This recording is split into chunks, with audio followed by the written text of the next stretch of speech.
Hey, Reinhardt, please don't. You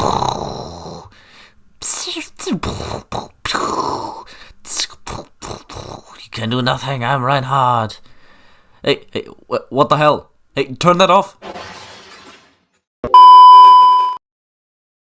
With Overwatch 2 being out for some time now and me getting kinda addicted to it again, I thought it would be fitting to take a look at most of the Overwatch figures out there and tell you which ones you should and shouldn't buy. Because let's be real, you really ain't buying these sets for the builds, and before anyone comments it, yes, Overwatch 2 is a horrible game in the grand scheme of things, since it's literally Overwatch 1 just a little reskinned. We were supposed to get sets for Overwatch 2, but currently it doesn't look like those will be releasing anytime soon. I also just thought it would be fun to do another minifigure showcase again. I mean, it hasn't been that long since my last. Oh. Well, let's jump into it.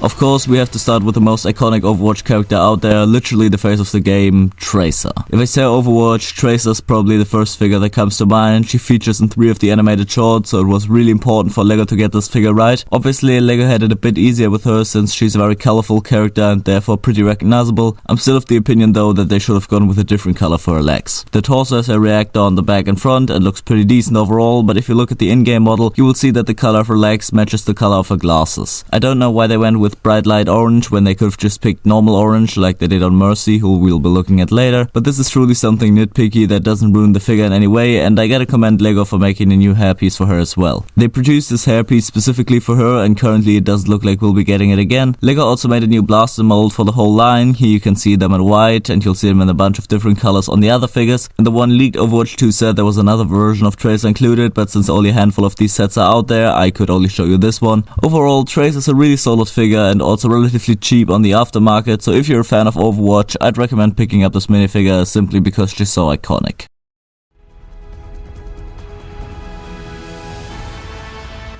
The next one we'll look at is John Morris, also called Soldier 76. Not as popular as Tracer, but still top 10 at least I'd say. He got his very own animated short, like literally one without any other characters featuring, so he is quite important. Lego had it quite easy with this figure since he really only consists of 4 colors, those being grey, blue, red and white. I've mentioned before that I'm a big fan of gunmetal grey, so I'm happy that I went with that color as the base of this figure and not just a dark bluish grey. Just like on Tracer, they made an entirely new hair mold for this figure, which has been used from time to time in other sets. A problem this figure runs into is the printing on the head though. It's a black head with printing on it, and as you guys might be able to see, it's pretty lackluster. The paint is starting to rub off the mouth and the skin above the mask is way too white. That doesn't ruin the figure because most of his face is the mask, but it's gonna be much worse on another figure I'll show you later. His skin is really cool as well, even though it's a bit too massive in my opinion. Summing it all up, not as good of a figure as Tracer, but since he is even cheaper than Tracer, you can't really go wrong with picking him up, even if it's just for the fact that he's iconic to the game.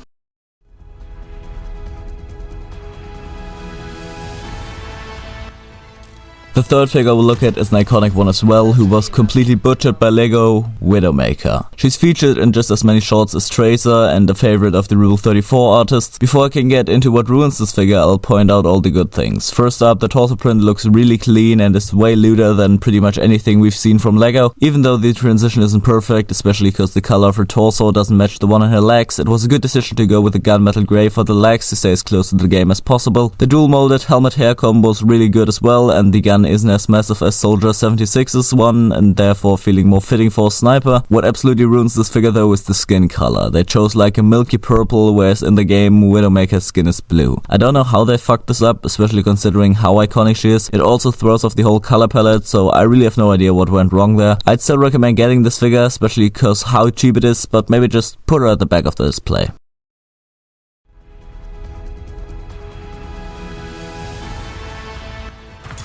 The next character we'll look at is Genji, very iconic again, mostly because of the 2 best animated shots out there, Dragons and 0 Hour. You can instantly see that Lego put a lot of work into this guy, and it's probably the most detailed Overwatch figure of them all. The minifig also really fits Genji's physique from the game, which is weird since I'm usually of the opinion Lego figures are too bulky for the slimmer kind of characters. This look is achieved by making the helmet bigger. It's still a bit off-putting in my opinion since it's literally gigantic. They made that same mistake with Tech in the Bad Bad Shuttle, whose helmet was also way too big. Another thing I wish they'd have done for this guy was to stay consistent with the base color of the figure. In my opinion, it would look way better all white, since the brown is just a little weird, especially with the white arms. This is also the only time they ever made the katana mold in this color. In conclusion, I think it's a nice figure that definitely has some flaws, but if you really like this character, I'd say get him. He's in the low to medium price range on Bricklink and would make a nice addition to any minifigure collection.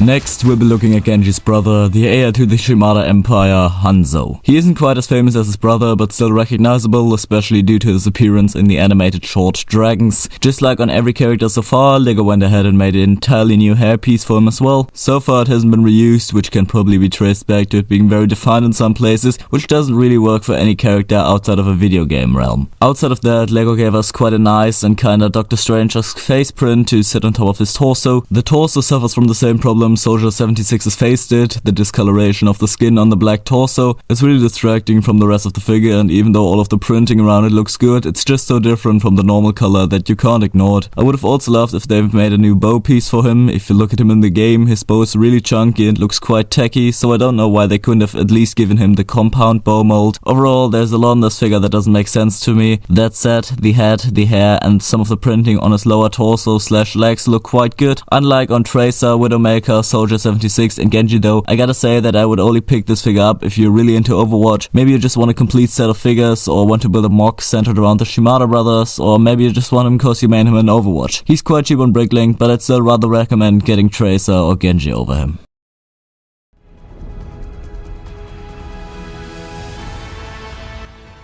The sixth figure we'll look at is Reaper, who features in just as many animated shorts as Tracer and Widowmaker. It's also the only figure to be included in 2 Overwatch sets. Every other appears in only one set, while Reaper is part of the Dorado Showdown as well as the Watchpoint Gibraltar. Lego had quite an easy job on this figure since it's basically all black. The torso though has some quite interesting printing with its armor and the shotgun shells strapped to his chest. Of course, this figure was great for all Lego purist customizers who wanted to do any military or just general combat minifigs. I personally also think that this would make for a pretty good torso on a custom blade.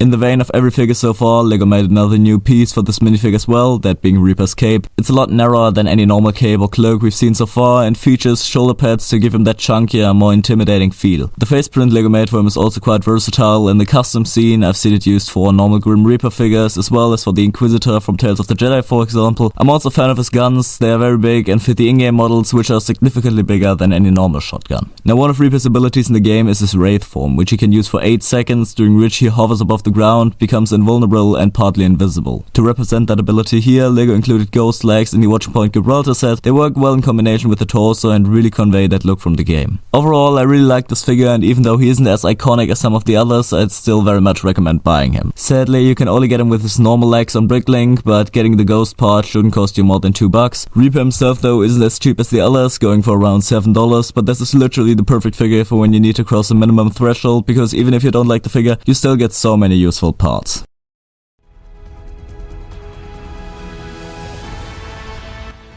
Next up is Cassidy, or as he used to be called when these sets released, mccree. His name was changed in late 2021 when one of the devs he was named after came under fire following the sexual harassment controversy Blizzard faced that year. They also made up a whole story as to why his name was changed in-universe, but I really don't care about that and will just refer to him as Cassidy for the rest of the video. In true Western fashion, he comes with a revolver and a hat, but in case you wanted to display him without it, Lego also included normal hair. His face print is really nice, consisting of a beard, some stubble and a few wrinkles on top of a nougat flesh tone, the same one they started using on the new Clone Troopers 1 year later. To stay true to everything we've seen so far, Lego also made a new poncho piece for him. Unlike Reaper's cape, it consists of spongy fabric, which means it will last longer, but also won't stay in place as well as the harder ones. It's also annoying that it covers up some of the quite nice torso printing, but that's the price you pay for looks. I gotta say that this figure probably has the best color palette out of any of these minifigs. The red together with the brown and nougat looks really good, and I actually prefer the choice of going with a darker red here, even though it may be inaccurate to the source material. That more discreet color scheme also differentiates him more from other Overwatch figures, apart from maybe Reaper. To sum up, I really like this figure. It's not as over the top as Tracer or Widowmaker, but it's one that could also be displayed away from the others in a Western setting, for example. So I'd recommend picking him up even if you aren't interested in Overwatch, especially because he's quite cheap on Bricklink as well.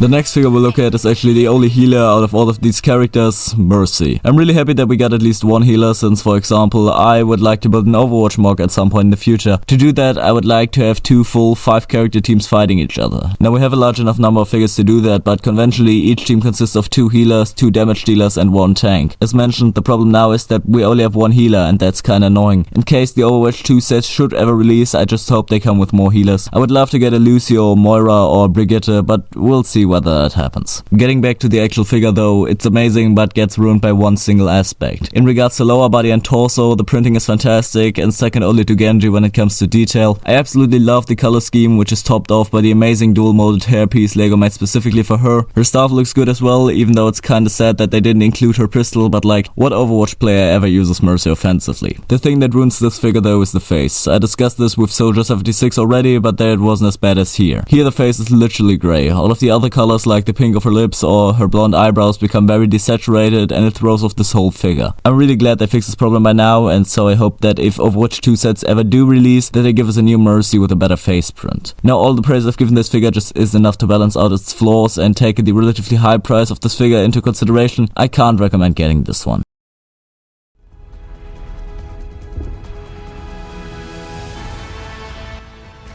Now going from probably the worst Overwatch figure to one of the best, Pharah. She's one of the more unknown characters of Overwatch, even though she's one of the oldest. Lego had it pretty easy with her again. She wears an entirely blue armor and doesn't have any too complicated color combinations, but that doesn't mean they cheaped out on her, since they did bring in some more subtle colors to break up the monotony this figure could have easily fallen to. The use of the Next and Eyes armor piece was a very smart one in my opinion as well, since Pharah does look a lot bigger than most characters in the game. That piece also allowed Lego to attach wings to it via skeleton arms, which isn't a technique I've ever seen before and was quite a surprise while assembling the figure. To top the armor off, they of course had to make a new mold. It's not dual molded like you might have expected, but the gold is still really clean and isn't weirdly discolorated like Mercy's face. Her weapon doesn't include one of the special blasters, and I think it benefits from that since her gun is a lot rounder and more tube-like than any of the others, and it even works very well as a stud shooter. To sum up, I really like this figure, and just like Cassidy, this is one that you could take out of the Overwatch line and just put into a Marvel display without anyone noticing. It's just one of those minifigs that works very well on their own, and one I definitely recommend you pick up, even though she's a little more on the expensive side.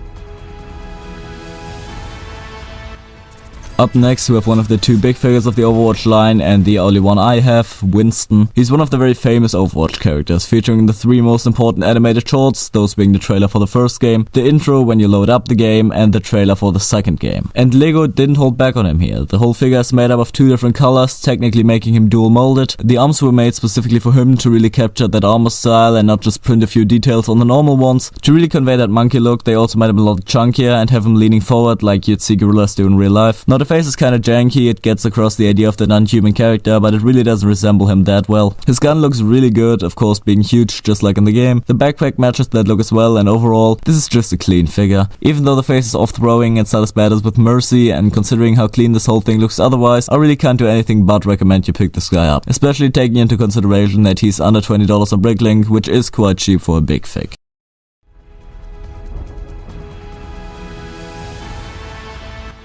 The penultimate minifigure we'll look at today is the German tank Reinhardt. He again is one of the more popular Overwatch characters, having a great animated short dedicated to him called Honor and Glory. And personally, he's one of my favorite characters in that universe, although I'm very biased since he is my main in the game. Now we could talk about this figure in great detail, like how great his torso printing is or how they made another custom mold for his helmet, but we never see Reinhardt in this form. We always see him wearing his Crusader armor. So I think it's only fair to look at this figure in the armor. Technically he isn't a minifigure anymore now, but I don't care. My video, my rules. First of all, it's gotta be said that this certainly isn't a build to play with. The articulation, especially in the upper body, is very lackluster and the hammer isn't actually that stable. The whole suit itself is also just way too big. It should be just a little taller than Winston instead of twice his size. Reinhardt's helmet works as the helmet for this big version as well, since you just put him into the chest. There are also yellow highlights sprinkled all over the armor, but in my opinion, they just stand out way too extreme here and would work better as translucent yellow pieces, but I haven't tried it out yet, so maybe it looks horrible. Overall, this isn't the greatest of figures, and again, one I'd recommend you pick up if he's your main or you just really like him. He looks really good on display, but just like on Widowmaker, put him further on the back. Sadly, you can't just buy the minifigure with the suit, since he was part of the Reinhardt and D.Va set, so you can only get him in minifigure form or the entire set.